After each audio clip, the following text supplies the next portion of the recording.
Hi guys, ഞാനിപ്പോൾ 1,00,000 രൂപ mutual ഫണ്ടിലേക്ക് ലംസം ഇൻവെസ്റ്റ്മെൻറ്റ് ചെയ്യാൻ പോവുകയാണ്. സെറോദ കോയിൻ എന്ന് പറയുന്ന പ്ലാറ്റ്ഫോമിലൂടെയാണ് ഞാൻ ഇൻവെസ്റ്റ് ചെയ്യുന്നത്. 1-2 വീഡിയോകൾക്ക് മുമ്പേ സെറോദയിൽ എങ്ങനെയാണ് ട്രേഡിംഗ് അക്കൗണ്ട് സ്റ്റാർട്ട് ചെയ്യുന്നത് എന്ന് ഞാൻ വീഡിയോ ഇട്ടിട്ടുണ്ടായിരുന്നു. അതേ അക്കൗണ്ട് ഉപയോഗിച്ചിട്ടാണ് ഞാനിപ്പോൾ മ്യൂച്വൽ ഫണ്ടിൽ ഇൻവെസ്റ്റ് ചെയ്യുന്നത്. സെറോദയ്ക്ക് മ്യൂച്വൽ ഫണ്ടിൽ ഇൻവെസ്റ്റ് ചെയ്യാൻ വേണ്ടി വേറെ തന്നെ ഒരു ആപ്പ് ഇൻസ്റ്റാൾ ചെയ്യണം. അതിന് സെറോദ കോയിൻ എന്നാണ് പേര്. സെറോദയിൽ അക്കൗണ്ടുള്ള എല്ലാവർക്കും ആപ്പ് സ്റ്റോറിൽ നിന്ന് ജസ്റ്റ് ഒന്ന് ഡൗൺലോഡ് ചെയ്ത് ഡയറക്റ്റ് ആയിട്ട് യൂസ് ചെയ്ത് തുടങ്ങാൻ പറ്റും. സെപ്പറേറ്റ് ഒരു അക്കൗണ്ട് തുടങ്ങേണ്ടതോ KYC കംപ്ലീറ്റ് ചെയ്യേണ്ടതായിട്ടുള്ള ഒരാവശ്യമില്ല. സെറോദ ട്രേഡിംഗ് ആപ്പിൽ യൂസ് ചെയ്യുന്ന സെയിം യൂസർ നെയിമും പാസ്വേഡും യൂസ് ചെയ്തിട്ട് ഡയറക്റ്റ് ആയിട്ട് സ്റ്റാർട്ട് ചെയ്യാൻ പറ്റും. ഇൻവെസ്റ്റ് ചെയ്യുന്നതിൻ്റെ ട്യൂട്ടോറിയൽ കാണിക്കുന്നതിന് മുമ്പേ ഞാൻ കുറച്ച് കാര്യങ്ങൾ പറയാം. ഡയറക്റ്റ് ആയിട്ട് ട്യൂട്ടോറിയൽ കാണേണ്ടവർക്ക് ഒന്ന് സ്കിപ്പ് ചെയ്താൽ മതി വീഡിയോ. എന്താണെന്ന് വെച്ചാൽ എനിക്ക് ഇൻസ്റ്റാഗ്രാമിൽ എപ്പോഴും വരുന്ന സംശയങ്ങളാണ്, ഇതുപോലുള്ള മൊബൈൽ ആപ്പുകൾ വഴി ഇൻവെസ്റ്റ് ചെയ്ത് കഴിഞ്ഞാൽ അത് സേഫ് ആണോ, നമ്മുടെ പൈസ നഷ്ടപ്പെടാൻ ചാൻസ് ഉണ്ടോ, അങ്ങനെയുള്ള ഒരുപാട് സംശയങ്ങളാണ്. അപ്പോൾ നമ്മൾ തന്നെ ഒറ്റയ്ക്ക് ഒരു മൊബൈൽ ആപ്പ് വഴി ഇൻവെസ്റ്റ് ചെയ്യുമ്പോൾ അതിലുള്ള പ്രോസസ്സിൽ എന്തെങ്കിലും തെറ്റ് സംഭവിച്ചാൽ അത് പ്രശ്നമാവുമോ, അങ്ങനെയുള്ള പേടിയുള്ള ഒരുപാട് ആൾക്കാരുണ്ട്. ഈ പേടി കൊണ്ട് ഒറ്റയ്ക്ക് ഇൻവെസ്റ്റ് ചെയ്യാതെ റെഗുലർ ഫണ്ടിലേക്ക് പോകുന്ന ഒരുപാട് ആൾക്കാരുമുണ്ട്. അപ്പോൾ നിങ്ങൾ മനസ്സിലാക്കേണ്ട ഒരു കാര്യം, ഇതൊക്കെ ഫുള്ളായിട്ട് ലീഗലി റെഗുലേറ്റഡ് ആയിട്ടുള്ള കാര്യങ്ങളാണ്. ഇനി അഥവാ ഈ സെറോദ എന്ന് പറയുന്ന കമ്പനി പൂട്ടിപ്പോയാലും നമ്മുടെ ഇൻവെസ്റ്റ്മെൻറ്റ് അവിടെ തന്നെ ഉണ്ടാവും. ഒരു സ്റ്റോക്കിൽ ഇൻവെസ്റ്റ് ചെയ്യുന്നത് പോലെ തന്നെയാണ് മ്യൂച്വൽ ഫണ്ടിൽ ഇൻവെസ്റ്റ് ചെയ്യുന്നത്. നമ്മൾ എപ്പോഴെങ്കിലും ഒരു സ്ഥലം വാങ്ങിയിട്ടിട്ടുണ്ടെങ്കിൽ അത് ആജീവനാന്തം നമ്മുടെ പേരിൽ ഉണ്ടാവുമല്ലോ. അതുപോലെ തന്നെയാണ് സ്റ്റോക്കിലും മ്യൂച്വൽ ഫണ്ടിലൊക്കെ ഉള്ള ഇൻവെസ്റ്റ്മെൻറ്റ്. നമ്മുടെ പേരിലുള്ള ആധാറും പാനും ലിങ്ക് ചെയ്തിട്ടാണ് ഇതിലൊക്കെ നമ്മൾ ഇൻവെസ്റ്റ് ചെയ്യുന്നത്. ഈ സെറോദ എന്ന് പറഞ്ഞ കമ്പനിയാണെങ്കിലും ഇനി ഇതിലൂടെ നമ്മൾ ഇൻവെസ്റ്റ് ചെയ്യുന്ന മ്യൂച്വൽ ഫണ്ടിൻ്റെ കമ്പനിയാണെങ്കിലും അതൊക്കെ പൂട്ടിപ്പോയാലും നമ്മുടെ ഇൻവെസ്റ്റ്മെൻറ്റ് അവിടെ സേഫ് ആയിരിക്കും. പിന്നൊരു കാര്യം പറയാനുള്ളത്, ഇതുപോലുള്ള ആപ്പുകൾ വഴി നമ്മൾ ഇൻവെസ്റ്റ് ചെയ്യുന്നത് ഡയറക്റ്റ് ഫണ്ടുകളിലേക്കാണ്. മ്യൂച്വൽ ഫണ്ടിൻ്റെ മെയിൻ ആയിട്ടുള്ള 2 ക്ലാസിഫിക്കേഷനാണ് ഡയറക്റ്റ് ഫണ്ടും റെഗുലർ ഫണ്ടും. റെഗുലർ ഫണ്ട് എന്ന് പറഞ്ഞാൽ നമ്മൾ ബാങ്കുകൾ വഴിയോ അതുപോലുള്ള ഫൈനാൻഷ്യൽ സ്ഥാപനങ്ങൾ വഴിയോ ഏതെങ്കിലും ഒരു ഏജൻറ്റ് മുഖേനയോ, ഒരു LIC ഏജൻറ്റ് നമ്മളെ വന്ന് ചേർക്കുന്നത് പോലെ ഒരു ഏജൻറ്റ് മുഖേനയോ നമ്മൾ ഇൻവെസ്റ്റ് ചെയ്യുകയാണെങ്കിൽ അതാണ് റെഗുലർ ഫണ്ട്. ഇത് രണ്ടും തമ്മിലുള്ള വ്യത്യാസം എന്താണെന്ന് വെച്ചാൽ അതിന് നമുക്കിടയിൽ ഒരു ഏജൻറ്റ് ഉള്ളത് കൊണ്ട് തന്നെ അവർ വലിയൊരു എമൗണ്ട് കമ്മീഷൻ പിടിക്കും. ഏകദേശം ഒരു ഉദാഹരണം പറയുവാണെങ്കിൽ, മാസം ഒരു 7,000 രൂപ ഇൻവെസ്റ്റ് ചെയ്യുന്ന ഒരാൾ ഒരു 10-15 വർഷം കഴിയുമ്പോഴേക്കും ഏകദേശം ഒരു 6-7 ലക്ഷം രൂപ കമ്മീഷനായിട്ട് ഈ കമ്പനി പിടിച്ചിട്ടുണ്ടാവും. നമുക്ക് കിട്ടുന്ന പ്രോഫിറ്റിൽ നിന്നാണ് ഇത്രയും വലിയൊരു എമൗണ്ട് നഷ്ടപ്പെടുന്നത്. അപ്പോൾ ആപ്പിലൂടെ ഇൻവെസ്റ്റ് ചെയ്യാനുള്ള ചെറിയൊരു പേടി കൊണ്ട് നമ്മൾ ഇത്രയും വലിയൊരു എമൗണ്ട് നഷ്ടപ്പെടുത്തേണ്ട കാര്യമില്ല. അപ്പോൾ ഈ ആപ്പിലൂടെ നമ്മൾ ഇൻവെസ്റ്റ് ചെയ്യുന്നത് ഡയറക്റ്റ് ഫണ്ടുകളാണെന്ന് പറഞ്ഞു. ഇനി ഇതിനകത്ത് തന്നെ 2 രീതിയിൽ നമുക്ക് ഇൻവെസ്റ്റ് ചെയ്യാം. ഒന്ന് SIP, മറ്റൊന്ന് ലംസം ഇൻവെസ്റ്റ്മെൻറ്റ്. SIP എന്ന് പറഞ്ഞാൽ നിങ്ങൾക്കറിയാമായിരിക്കും, എല്ലാ മാസം ഒരു എമൗണ്ട് വെച്ച് ഇൻവെസ്റ്റ് ചെയ്യുന്നതാണ് SIP.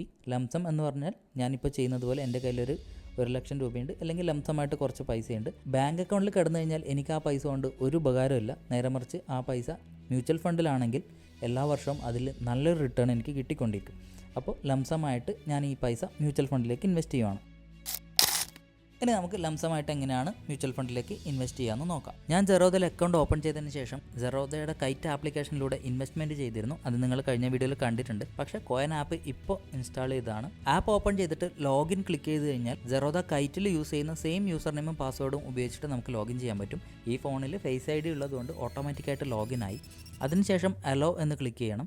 ആപ്പിൻ്റെ ഹോം പേജിൽ തന്നെ ഇത്രയും ടാബുകൾ നമുക്ക് കാണാൻ പറ്റും. ഇതിൽ ഇതുവരെ ഇൻവെസ്റ്റ്മെൻ്റ് ഒന്നും ചെയ്യാത്തതുകൊണ്ട് എല്ലാം 0 ആണ്. അപ്പോൾ ഇങ്ങനെ ഒരു ഇൻ്റർഫേസിലേക്കാണ് നമ്മൾ എത്തുന്നത്.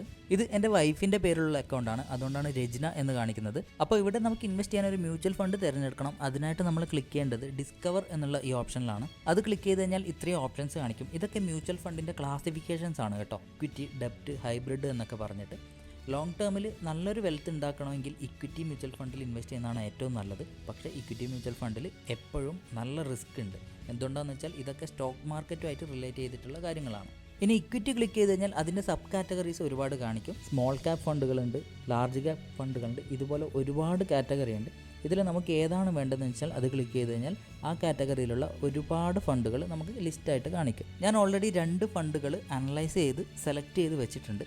ഞാനിവിടെ 1,00,000 രൂപ മൊത്തമായിട്ട് ഒരു ഫണ്ടിലേക്കല്ല ഇൻവെസ്റ്റ് ചെയ്യാൻ പോകുന്നത്, 2 ഫണ്ടുകളിലേക്കായിട്ട് 50,000 രൂപ വെച്ചിട്ടാണ് ഇൻവെസ്റ്റ് ചെയ്യുന്നത്. അപ്പോൾ ആദ്യത്തെ 50,000 രൂപ ഞാൻ ഇൻവെസ്റ്റ് ചെയ്യുന്നത് കാനറ റോബേക്കോ എമേർജിംഗ് ഇക്വിറ്റീസ് എന്നുള്ള ഫണ്ടിലാണ്. അപ്പോൾ അതിൻ്റെ പേര് ഞാനിവിടെ മേലെയുള്ള സെർച്ച് ബോക്സിൽ എൻ്റർ ചെയ്ത് കൊടുത്തു. ഈ ഫണ്ട് വരുന്നത് ലാർജ് ആൻഡ് മിഡ് ക്യാപ് കാറ്റഗറിയിലാണ്. അതുകൊണ്ട് തന്നെ റിസ്ക് കുറച്ച് കുറവുള്ള ഫണ്ടാണിത്. ഇനി നമ്മൾ പ്രധാനമായിട്ടും ശ്രദ്ധിക്കേണ്ട ഒരു കാര്യമുണ്ട്. ഇവിടെ ഞാനൊരു പേര് സെർച്ച് ചെയ്തപ്പോൾ ഒരേ പേരിൽ 2 ഫണ്ടുകൾ വന്നു. പക്ഷെ ഒന്നുകൂടെ സൂക്ഷിച്ച് നോക്കിയാൽ ഒന്നിൻ്റെ കൂടെ ഗ്രോത്ത് എന്നും ഒന്നിൻ്റെ കൂടെ IDCW എന്നും കാണുന്നുണ്ട്.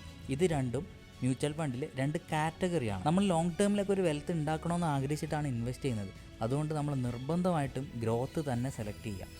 IDCW എന്ന് പറഞ്ഞാൽ നമ്മളൊരു ഫണ്ടിൽ ഇൻവെസ്റ്റ് ചെയ്താൽ ഓരോ ഫണ്ടിനനുസരിച്ച് ചിലപ്പോൾ മന്ത്ലി അല്ലെങ്കിൽ ഇയർലി അല്ലെങ്കിൽ ഓരോ ക്വാർട്ടറിലായിട്ട് അതിൻ്റെ പ്രോഫിറ്റ് നമ്മുടെ ബാങ്ക് അക്കൗണ്ടിലേക്ക് ക്യാഷായിട്ട് വരുന്നതാണ് IDCW. അപ്പോൾ ഇത് റീഇൻവെസ്റ്റ് ചെയ്തിട്ട് നമുക്ക് ലോങ് ടേമിൽ കോമ്പൗണ്ടിങ് എഫക്റ്റ് എന്ന് പറയുന്ന ഒരു സാധനം നമുക്ക് കിട്ടില്ല.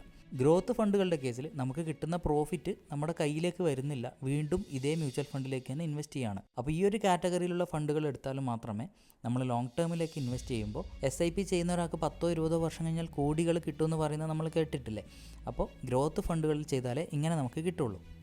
ഇനി ഫണ്ടിൻ്റെ മേലെ ക്ലിക്ക് ചെയ്താൽ ഇങ്ങനെ ഒരു പേജാണ് ഓപ്പൺ ആയിട്ട് വരിക. ഇവിടെ ഫണ്ടുമായിട്ട് ബന്ധപ്പെട്ട എല്ലാ ഇൻഫർമേഷനും നമുക്ക് കാണാൻ പറ്റും. NAV എന്ന് പറഞ്ഞാൽ നെറ്റ് അസറ്റ് വാല്യൂ ആണ്. CAGR എന്ന് പറഞ്ഞാൽ ലാസ്റ്റ് കുറച്ച് വർഷങ്ങളിൽ കൊടുത്തിട്ടുള്ള റിട്ടേൺ ആണ്. ഇവിടെ നമുക്കത് ചേഞ്ച് ചെയ്ത് നോക്കാൻ പറ്റും. പിന്നെ മിനിമം ഇൻവെസ്റ്റ്മെൻറ്റ് അത് ഓരോ മ്യൂച്വൽ ഫണ്ടിന് ഓരോന്നായിരിക്കും. അതുപോലെ തന്നെയാണ് എക്സിറ്റ് ലോഡും എക്സ്പെൻസ് റേഷ്യോ. ഇത് എത്രത്തോളം കുറയുന്നോ അത്രയും നമുക്ക് നല്ലതാണ്. ഇനി താഴോട്ട് പോയി കഴിഞ്ഞാൽ ഫണ്ടിൻ്റെ ഗ്രോത്ത് നമുക്ക് കാണാം. അതുപോലെ തന്നെ ഈ മ്യൂച്വൽ ഫണ്ട് ഇൻവെസ്റ്റ് ചെയ്തിരിക്കുന്ന സെക്ടറുകളും കാണാം. മ്യൂച്വൽ ഫണ്ട് എന്ന് പറഞ്ഞാൽ അത് സ്റ്റോക്ക് മാർക്കറ്റിൽ ഓരോ സ്റ്റോക്കിലേക്കും ഓരോ കമ്പനികളിലേക്കുമാണ് ഇൻവെസ്റ്റ് ചെയ്തിട്ടുണ്ടാവുമെന്ന് നമുക്കറിയാം. ഏതൊക്കെ കമ്പനികളിലാണ് ഇൻവെസ്റ്റ് ചെയ്തിരിക്കുന്നത് എന്നുള്ള കാര്യങ്ങളൊക്കെ നമുക്കിവിടെ കാണാൻ പറ്റും. ഞാനിവിടെ ആദ്യത്തെ 50,000 ഈ ഫണ്ടിലേക്കാണ് ഇടുന്നതെന്ന് പറഞ്ഞു. അപ്പോൾ ലംസമായിട്ട് ഇൻവെസ്റ്റ് ചെയ്യുകയാണ്. അതുകൊണ്ട് ഇവിടെ ബൈ എന്നാണ് സെലക്ട് ചെയ്യേണ്ടത്. എല്ലാ മാസവും ഒരു എമൗണ്ടാണ് ഇൻവെസ്റ്റ് ചെയ്യുന്നതെങ്കിൽ SIP ആണ് സെലക്ട് ചെയ്യേണ്ടത്. ഞാൻ ബൈ ക്ലിക്ക് ചെയ്തു.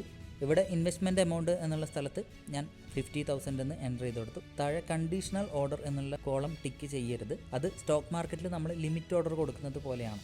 അപ്പോൾ അത് നമ്മൾ ടിക്ക് ചെയ്യേണ്ട കാര്യമില്ല. ഇനി താഴെ ഈ കാണുന്ന രീതികളിലൊക്കെ നമുക്ക് പേയ്മെൻറ്റ് ചെയ്യാൻ പറ്റും. ഞാനിവിടെ UPI ആപ്പ് വെച്ചിട്ടാണ് പേയ്മെൻറ്റ് ചെയ്യുന്നത്. അതുകൊണ്ട് പേ വയ എനി UPI ആപ്പ് എന്നുള്ളത് സെലക്ട് ചെയ്തു. അതിനുശേഷം അടിയിൽ ബൈ എന്നുള്ളത് ക്ലിക്ക് ചെയ്തു. അപ്പോൾ ഇങ്ങനെ ഒരു പോപ്പപ്പ് ഓപ്പൺ ആയിട്ട് വന്നിട്ടുണ്ട്. Invest 50,000 in Canara Robeco emerging equities എന്ന് കാണിച്ചിട്ടുണ്ട്.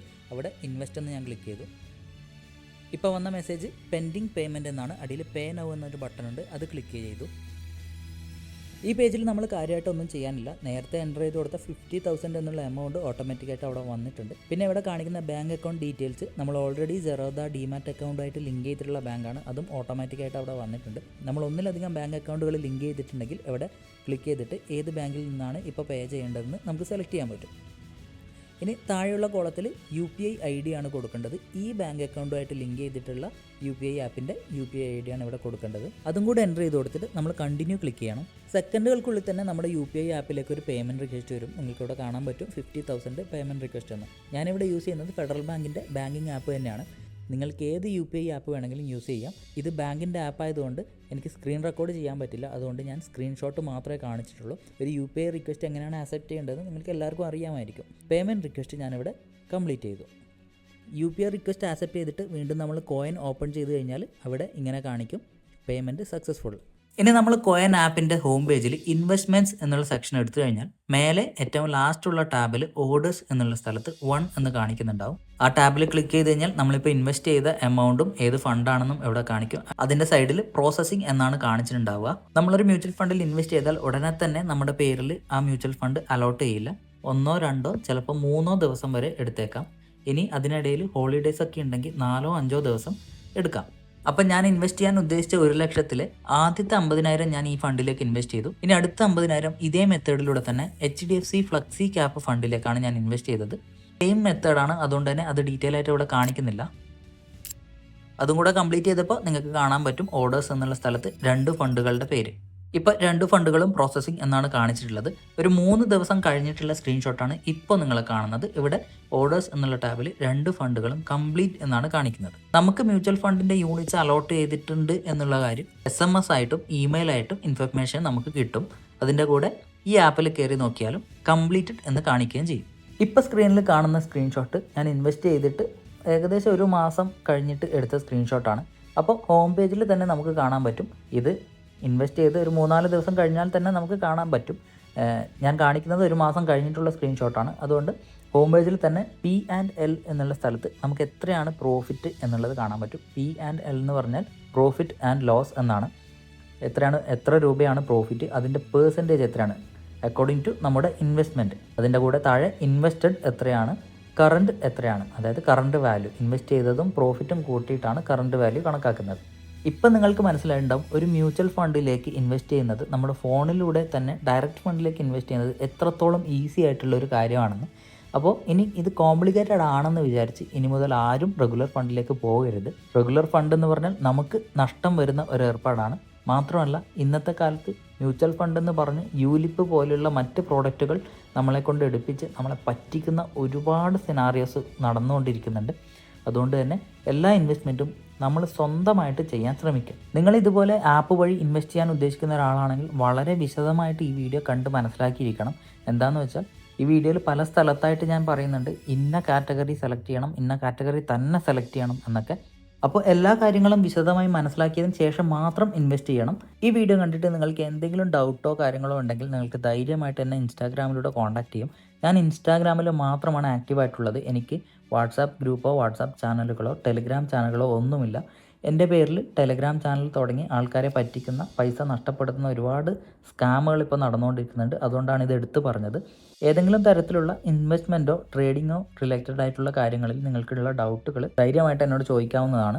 സ്റ്റോക്ക് റെക്കമെൻഡേഷൻ മാത്രം ചോദിക്കരുതെന്ന് ഒരു റിക്വസ്റ്റ് ഉണ്ട്. എന്താണെന്ന് വെച്ചാൽ എനിക്ക് സ്റ്റോക്ക് റെക്കമെൻഡ് ചെയ്യാൻ പറ്റില്ല.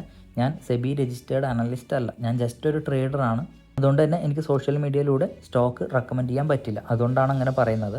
എന്നാലും എൻ്റെ അനാലിസിസിൽ നല്ല ഓപ്പർച്യൂണിറ്റീസ് വരുന്ന സ്റ്റോക്കുകൾ ഞാൻ സ്റ്റോറി ആയിട്ടും ഇൻസ്റ്റാഗ്രാമിലെ തന്നെ ബ്രോഡ്കാസ്റ്റ് ചാനലിലൂടെയും ഷെയർ ചെയ്യാറുണ്ട്. പക്ഷേ അതൊരു ബൈ റെക്കമെൻഡേഷൻ ആയിട്ട് പറയുന്നതൊന്നുമല്ല.